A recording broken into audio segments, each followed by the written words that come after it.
gerakan moderasi beragama di era digital saat ini. Moderasi beragama itu prinsip di mana kita belajar dan mengamalkan agama dengan teratur dan seimbang, dan tidak dilebih-lebihkan agar tidak terjadi suatu perilaku ekstrim di saat mengimplementasikannya. Ada 3 peran penting dalam moderasi beragama. Yang pertama yaitu pengalaman empirik, yang kedua yaitu kajian konseptual, dan yang ketiga strategi penguatan moderasi beragama. Di sini kita akan membahas tentang agama, jadi sangat sensitif jika dibicarakan. Oleh dari itu, pemerintah mengeluarkan moderasi beragama dengan tujuan sosialisasi gagasan. Yang kedua yaitu integritas moderasi beragama dengan tujuan pembangunan nasional. Di Indonesia banyak budaya, ras, suku, dan masih banyak yang lainnya. Oleh karena itu, para pemuda dianjurkan untuk melakukan moderasi beragama. Dengan apa? Dengan sikap, yaitu sikap yang bagaimana?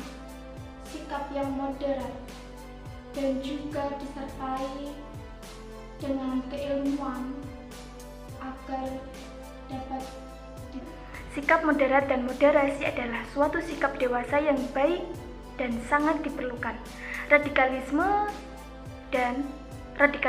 kekerasan, dan kejahatan, termasuk kebencian atau caci maki dan hoaks, terutama atas nama agama, adalah kekanak-kanakan, jahat, memecah belah, merusak kehidupan, patologis, tidak baik dan perlu.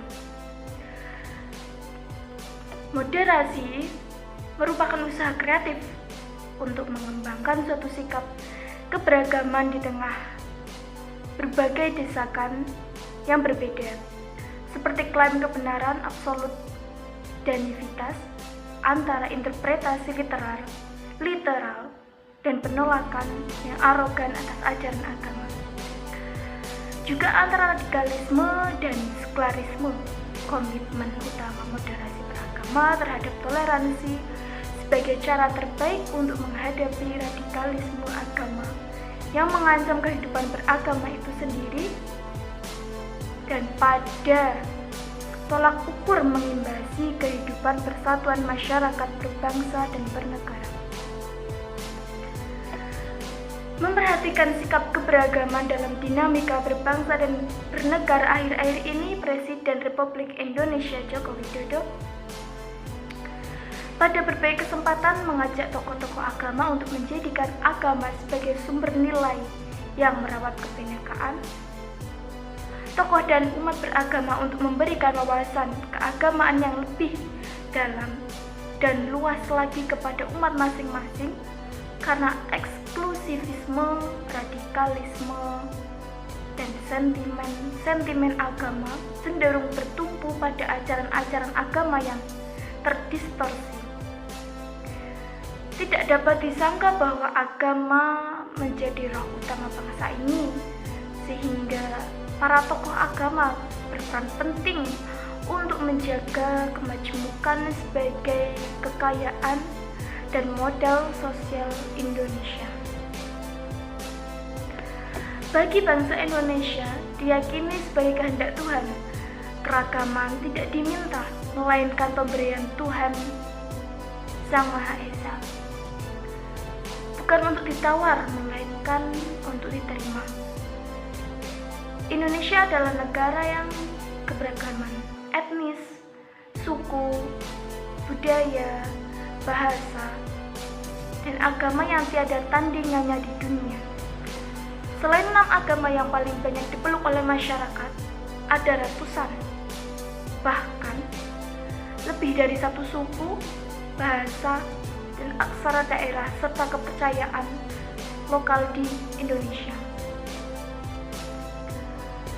Dengan keragamannya, masyarakat Indonesia itu dapat dibayangkan beragamnya pendapat, pandangan, keyakinan, dan kepentingan masing-masing warga bangsa termasuk dalam beragama. Beruntung kita memiliki satu persatuan bahasa Indonesia, sehingga berbagai keragaman keyakinan tersebut masih dapat dikomunikasikan, dan karenanya antar warga bisa saling memahami satu sama lain. Meski begitu, akibat keliru mengelola keragaman itu tak urung kadang terjadi pertikaian. Dari sudut pandang agama, keragaman adalah anugerah dan kehendak Tuhan jika Tuhan menghendaki. Tentu tidak sulit membuat hamba-hambanya menjadi seragam dan satu jenis saja. Tapi Tuhan memang maha menghendaki agar umat manusia beragam, bersuku-suku, berbangsa-bangsa, dengan tujuan agar kehidupan menjadi dinamis, saling belajar, dan saling mengenal satu sama lain. Dengan begitu, keragaman itu sangat indah. Kita harus bersyukur atas keragaman bangsa Indonesia ini. Selain agama dan kepercayaan yang beragam dalam tiap-tiap agama pun, terdapat juga keragaman di atas agama, khususnya terkait praktik dan ritual agama. Umumnya masing-masing agama menyatakan ajaran itu memiliki kebenaran yang diyakini atas tafsir yang dipraktikkannya. Pengetahuan atas keragaman yang memungkinkan seorang memeluk agama akan dapat mengambil jalan tengah atau moderat jika satu pilihan kebenaran tafsir yang tersedia tidak memungkinkan dijalankan. Sikap ekstrim biasanya akan muncul manakala seorang pemeluk agama tidak mengetahui adanya alternatif kebenaran tafsir lain yang bisa ia tempuh. Dalam konteks moderasi beragama menjadi sangat penting untuk dijadikan sebagai sebuah cara pandang atau perspektif dalam beragama.